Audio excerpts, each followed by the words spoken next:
ऐसा था Napoleon. Napoleon जब छोटा लड़का था तभी से वह सत्यवादी था। एक दिन वह अपनी बहन इलाइजा के साथ आंख मिचौनी खेल रहा था। इलाइजा छिपी थी और नेपोलियन उसे ढूंढने के लिए इधर उधर दौड़ रहा था। अचानक वह एक लड़की से जा टकराया। लड़की अमरूद बेचने के लिए ले जा रही थी।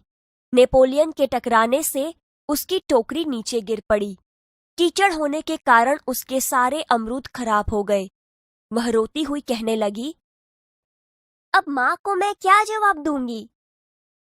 चलो भैया, हम यहाँ से भाग चलें। नहीं बहन, हमारे कारण ही तो इसकी हानि हुई है। यह कहकर नेपोलियन ने जेब में रखे 3 छोटे सिक्के उस लड़की को देकर कहा, बहन, मेरे पास ये 3 ही सिक्के हैं, तुम इन्हें ले लो। इन 3 सिक्कों से क्या होगा? मेरी माँ मुझे बहुत मारेगी।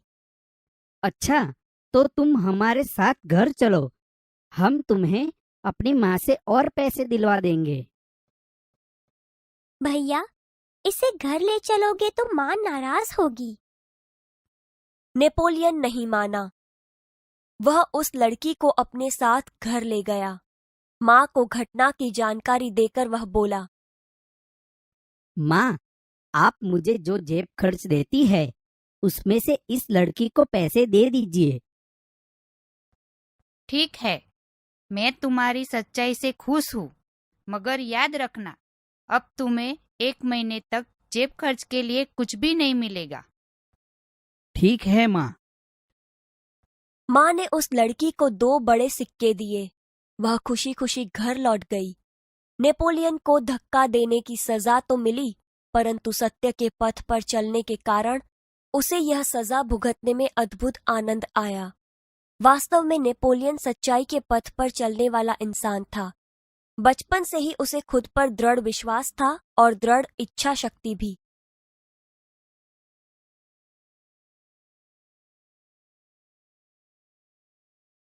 सच्चा दान। मालाबार केरल की बात है। वहां बड़गरा नाम के एक गांव में सभा का आयोजन किया गया। गांधी जी ने अपने भाषण में सभा में उपस्थित सभी बहनों से जेवरों की भीख मांगी। बहुत सी वस्तुएं भेंट में मिली। अपना भाषण समाप्त करके गांधी जी उनको नीलाम करने लगे। उसी समय कौमुदी नाम की 16 वर्ष की एक कन्या धीरे से मंच पर चढ़ाई। उसने एक हाथ की सोने की चूड़ी उतारी और उसे गांधी जी को देते हुए बोली, क्या आप मुझे अपने हस्ताक्षर देंगे?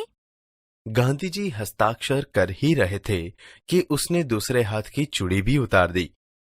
ये देखकर गांधी जी ने कहा, अरे पगली लड़की, दोनों चूड़ियां देने की जरूरत नहीं है। एक ही चूड़ी लेकर मैं तुम्हें अपने हस्ताक्षर दे दूंगा। इसके उत्तर में कौमुदी ने अपने गले का स्वर्णहार उतार लिया। गांधी जी ने पूछा, तुमने अपने माता पिता से आज्ञा ले ली है ना? बिना कोई उत्तर दिए उसने कानों में से रत्न जड़ित बूंदे भी निकाल लिए। आभूषणों को देने के लिए अपने माता पिता से आज्ञा ले ली है ना? कौमुदी कुछ उत्तर देती इससे पहले ही किसी ने कहा, इसके पिता तो यही है ना? मान पत्रों की नीलामी में वही तो बोली लगवाकर आपकी मदद कर रहे हैं। तुम्हें यह तो मालूम होगा कि ये गहने दे देने के बाद तुम फिर नए गहने नहीं बनवा सकोगी। कौमुदी ने यह शर्त दृढ़तापूर्वक स्वीकार कर ली। गांधी जी ने हस्ताक्षर करने के बाद यह वाक्य लिख दिया, तुम्हारे इन आभूषणों की अपेक्षा तुम्हारा त्याग ही सच्चा आभूषण है। सच है, देश प्रेम से बढ़कर कुछ नहीं।